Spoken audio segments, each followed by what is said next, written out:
지난 주일 말씀에서 사도행전 1장 8절을 통해서 언급한 두 가지를 가지고 오늘 본문을 들어가는 게 좋을 것 같습니다. 오직 성령이 너희에게 임하시면 너희가 권능을 받고 예루살렘과 온 유대와 사마리아와 땅끝까지 이르러 내 증인이 되리라. 이 말씀은 먼저 사도행전의 구조를 잘 말하고 있다고 나눴습니다. 1장부터 7장은 예루살렘 증언 사역을 나누고 있고요. 8장부터 12장은 유대와 사마리아의 증언 사역이 나옵니다. 그리고 오늘 본문이죠. 13장부터 28장은 이제 땅 끝까지의 증언 사역이 나오는 게 사도행전의 구조입니다.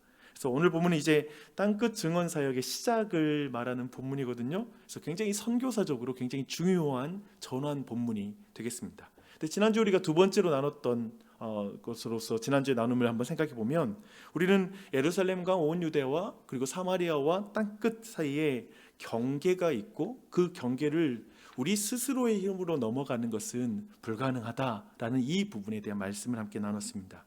왜냐하면 그 사이의 경계는 단순한 지리적 거리가 아니다라고 이렇게 나눴죠. 인종과 나라, 언어와 문화, 그리고 종교와 정치, 그리고 사회적, 경제적 계급까지. 그런 의미에서 굉장히 얼핏 보면 쉽게 넘을 수 있을 것 같은 그런 경계라고 생각할 수 있을 것 같아요.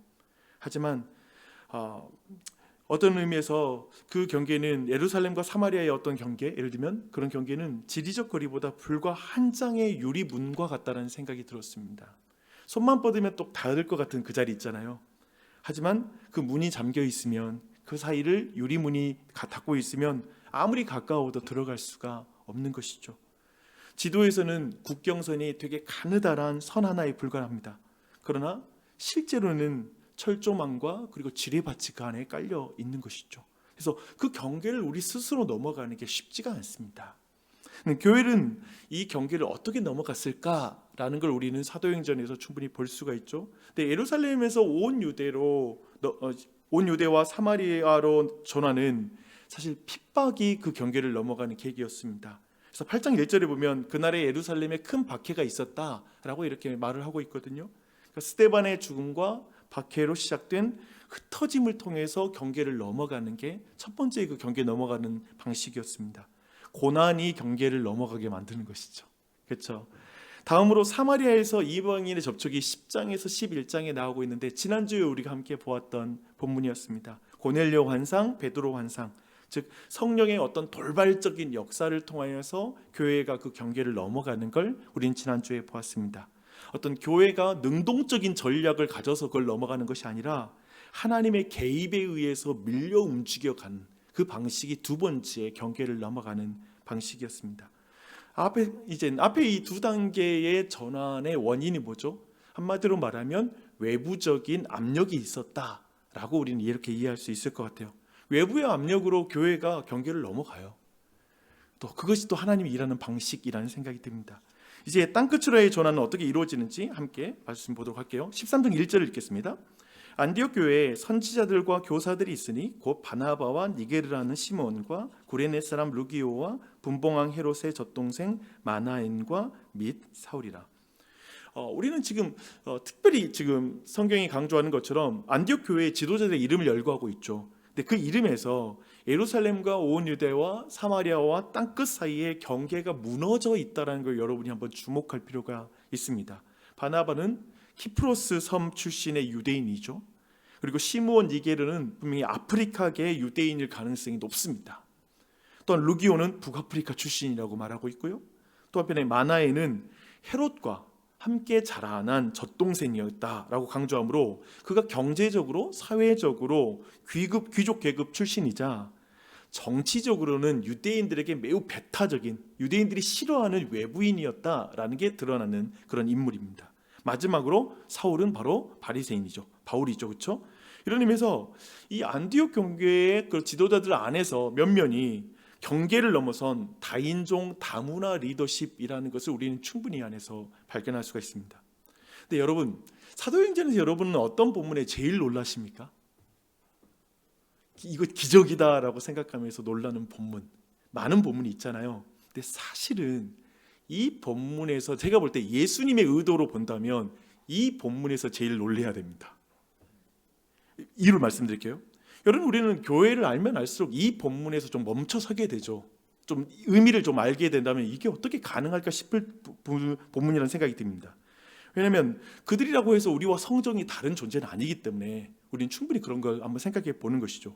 11장 26절에서 우리는 안디옥 교회를 향해서 세상이 저들이 그리스도인이다라는 별명을 얻게 되었다라는 걸 우리는 이미 읽었습니다. 근데 이것을 보는데 요한복음 17장 21절에 이게 예수님의 기도의 응답이라는 것을 알게 연결이 되더라고요. 뭐냐면 아버지여, 아버지께서 내 안에 내가 아버지 안에 있는 것 같이 그들도 다 하나가 되어 세상으로 아버지께서 나를 보내신 것을 믿게 하옵소서 라고 하는 것이죠. 그 말씀이 성취된 거죠. 안디옥 교회에서. 그렇죠? 세상이 볼 때 다양한 배경의 사람들이 사랑으로 하나가 되는 교회를 볼 때 놀라게 되고, 예수님께서는 이게 교회에게 부어진 예수님의 가장 큰 기도 제목이었고 그리고 가장 큰 성취라는 거예요. 그래서 제가 말씀드린 거예요. 교회에서 보는 가장 큰 기적은 뭐냐면 너무나 다양한 존재들이 성령 안에서 하나를 지켜가는 거, 그 하나가 되는 게 가장 큰 기적이라는 거예요. 그래서 그 본문을 보여주고 있는 거죠. 그런데 어떻게 이런 일이 가능할까라는 이제 질문으로 넘어가고요. 어떻게 그런 교회가 가능하지? 어떻게 지금 안디옥 교회 이런 것이 가능할까라는 것이죠. 그 힌트가 1절에 있습니다. 안디옥 교회 리더십을 선지자들과 교사라고 이렇게 말하고 있습니다. 어떤 일이 중심이 아니라 교회가 말씀 중심이었다라는 걸 강조하고 있는 것입니다. 그러니까 말씀이 지도력을 갖는 교회인 것이죠.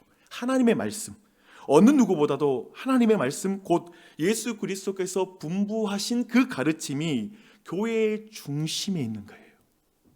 교회의 중심에 그것이 있는 것입니다. 그때 다양한 존재들이 하나가 될 수 있다는 것이죠. 제가 이전 교회가 가플리징 다문화 교회였고 최용진 목사님과 함께 그렇게 교회를 섬기면서 참 놀라운 광경을 봤었죠. 특별히 말씀을 중심으로 캄보디아 사람, 베트남 사람, 그리고 그적인 태국 사람들, 그리고 고려인들, 이런들이 한 교회를 이루는 모습을 봤을 때 저는 정말 이 오늘 말씀이 이루어지는 하나의 현장을 봤는데, 그 원인이 뭐였냐면 다른 게 없었어요. 그 교회는 말씀이었어요. 같이 말씀 공부하는 거였는데, 한 번은 최용진 목사님에게 참 이렇게 이게 어떻게 가능한지에 대한 이야기를 나누면서, 최용진 목사님이 미국에 갔을 때 본인이 이제 다문화 사역에 관심이 많아서 미국의 다문화 교회를 탐방하는 기회가 있었던 거예요. 근데 자기가 경험했던 모든 탐방하는 교회 중에 가장 다문화가 이루어졌던 현장은 그레이스 커뮤니티 처치라고 존 메가더 목사님께서 담임하는 그 교회에 평일날 성경 공부 모임에 갔을 때, 그때 자기는 그 다문화의 현장을 봤다고. 이제 초등학생, 학생부터 어른, 80세가 넘으신 어르신들까지, 그리고 다양한 민족들의 사람들이 모여서 성경 공부하는 그 자리에 모두가 함께 어우러진 모습을 자신이 보고 정말 놀랬다는 말을 들었습니다. 어쩌면 오늘 말씀이 여전히 오늘 본문의 말씀이 여전히 이루어지는 현장은 오늘날에도 있다라는 생각이 듭니다. 이것이죠. 이제 2절 볼게요. 2절 말씀 함께 읽겠습니다. 주를 섬겨 금식할 때 성령이 이르시되 내가 불러 시키는 이를 위하여 바나바와 사울을 따로 세우라 하시니. 그러니까 안디옥 교회가 말씀 중심이면서 예배 중심이었다라는 말씀입니다. 여기서 주를 섬겨에서 이 섬겨라는 단어 자체가 바로 예배적 단어입니다. 예배적인 예배를 하는 것과 관련된 동사입니다. 왕이신 하나님의 말씀을 중심에 모실 때에 교회는 주를 섬기는 예배자가 되는 것입니다. 그렇죠. 또한 금식을 했다라고 성경 표현하고 있습니다. 사실 이 금식은 하나님께 의존하는 것을 신체적으로 물리적으로 표현하는 하나의 방식이죠. 아주 중요한 이 금식을 통해 하나님 은혜를 부어주십니다. 은혜의 통로이기도 합니다. 곡기를 끊고 오직 하나님께 집중하는 것입니다. 이것을 보면 오늘 이 전체 2절 말씀을 보면 땅끝을 향해서 우리가 경계를 넘으라고 말하는 이 선교 명령은 회의가 아니라 예배 중에 발생합니다. 또 예배에서 진짜 이것에 대한 마음을 얻게 됩니다. 왕이신 하나님의 말씀의 통치 속에서 주님 앞에 우리가 엎드려지고 또 주님을 의지하는 예배 속에서 하나님 아버지의 선교 명령이 주어지는 것입니다. 그걸 받아들일 수 있다는 것입니다. 여러분, 성령님이 예배하는 교회에게 말씀하십니다. 이제 내가 불러 시키는 일을 위하여 바나바와 사울을 따로 세우라 라고 말합니다. 여러분, 선교는 교회의 프로젝트가 아니라 삼위 하나님의 사역이라는 걸 분명히 드러내고 있죠. 그렇죠? 교회의 주인이 누구인지도 확실하게 드러납니다. 교회의 주인이 누굽니까? 교회의 왕이 누구인지 분명하게 드러납니다. 교회의 왕이 누굽니까? 안디옥 교회의 핵심적인 인물인 바나바와 바울은 그런 의미에서 교회의 사람이 아니라 성령의 사람이죠. 하나님의 소유인 것이죠. 사역자는 하나님의 것이고 여러분도 하나님의 소유입니다. 그러니 주님이 내가 불러 시키는 일을 위하여 바나바와 사울을 구별하여 세우라고 하는 이 말씀에 안디옥 교회는 순종합니다. 이걸 인정할 때 가능해요. 교회의 모든 것이 하나님의 것이다. 교회의 모든 사람이 하나님의 것이다 라고 인정할 때 우리는 따로 세워 순종할 수 있는 게 가능한 거죠. 주인 마음대로 하는 거지 내 마음대로 하는 게 아니지. 이걸 인정하는 것이죠. 교회의 모든 사역의 기원이 성령님이시며 그리고 다만 교회는 인준자, 순종자일 뿐이다 라는 게 이 말씀 안에 드러나는 것이죠. 이 사실을 인정하지 않으면 어떻게 될까요? 그러니까 교회에 있는 모든 일이 그저 인간적인 일이야. 인간적으로 모든 걸 하는 걸로 평가해요. 그렇다면 우리는 순종자가 될 수가 없을 것입니다. 주인처럼 행동하게 되는 것이죠. 이 사실을 기억하며 나아갈 것 같아요. 그런 의미에서 지금 그 온 땅을 향하여 경계를 넘어갈 수 있는 그 힘은 어디에서 나오죠? 우리가 종이 되어서 오직 주님만을 의지하는 것, 주님을 인정하는 것. 교회가 그런 교회가 될 때 우리는 그 경계를 넘은 이 선교의 명령을 들을 수도 있고 순종할 수가 있다는 것이죠. 뭐 결정하고 뭐 한 거 상관없이 순종 과정이 싫을 수도 있어요. 계속 인정이 안 될 수 있거든요. 하나님이 하시는 일인데 하나님을 인정하지 못하면 계속 그게 어려운 거예요. 근데 하나님을 인정하는 것이죠. 이제 3절을 읽겠습니다. 시작. 이에 금식하며 기도하고 두 사람에게 안수하여 보내니라. 근데 제가 여기서 주목하고 싶은 건 뭐냐면 또 금식하고 기도한대요. 금식과 기도를 밥 먹듯이 했다라고 표현이 맞을 것 같아요. 그렇죠? 우리는 그런 거 있잖아요. 결정 날 때까지, 뜻을 알 때까지 금식하고 기도하는데 알고 나면 내 힘으로 하잖아요. 그럴 수도 있잖아요. 예를 들면 알았으니까 이제 더 이상 금식할 필요가 없어. 이제 열심히 해야지. 이런 식으로 가는데 또 금식하고 기도했다는 게 의미가 뭘까라는 생각이 들었습니다. 그러면서 생각을 해보는 거예요.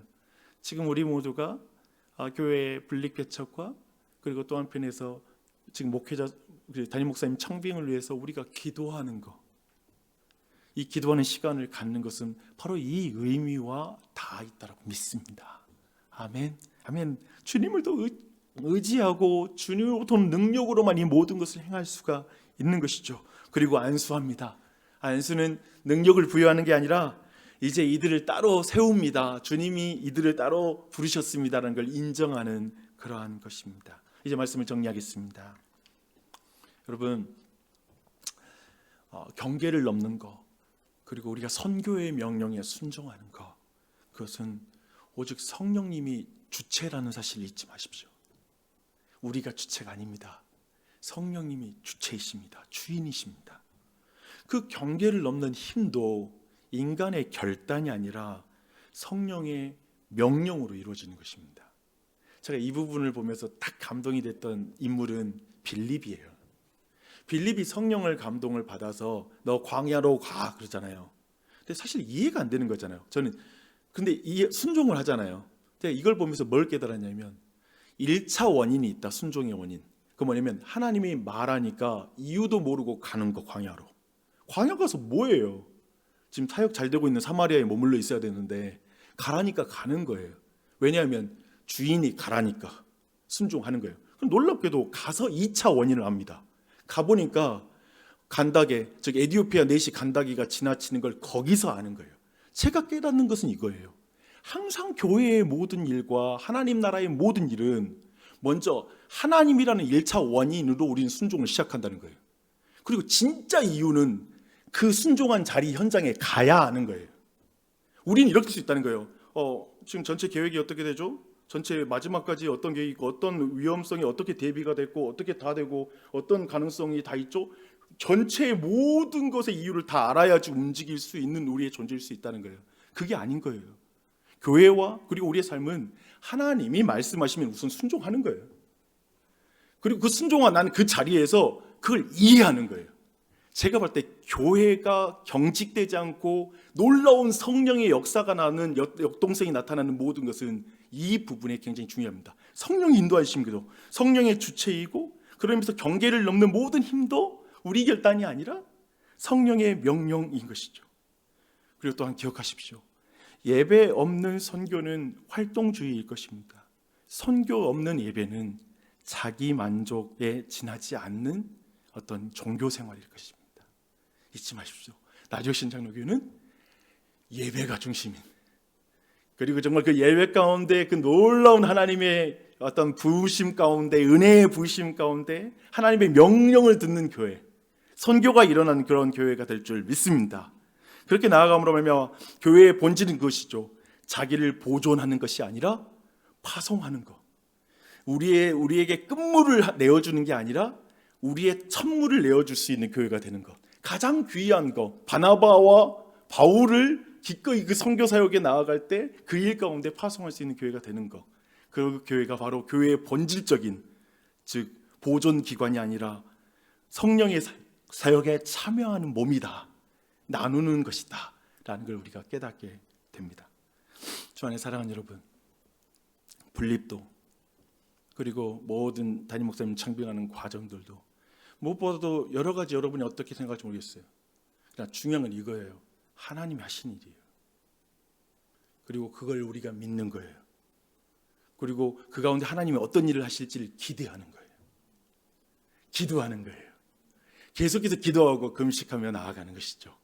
그렇게 나아감으로 우리 교회가 하나님이 너무 기뻐하실 일이 이루어질 거라고 믿지 않으십니까? 소망 가운데 하나님이 일하실 거야. 하나님이 역사하실 거야. 그 기대와 소망 가운데 우리는 그저 나아가는 것이죠. 진짜 많은 이유들은 나중에 깨달을 수 있어. 근데 지금 이 순종 가운데 나가는 모든 과정 속에 하나님께서 일하시는 것을 우리가 경험한 우리 모두가 되었으면 좋겠습니다. 기도하겠습니다.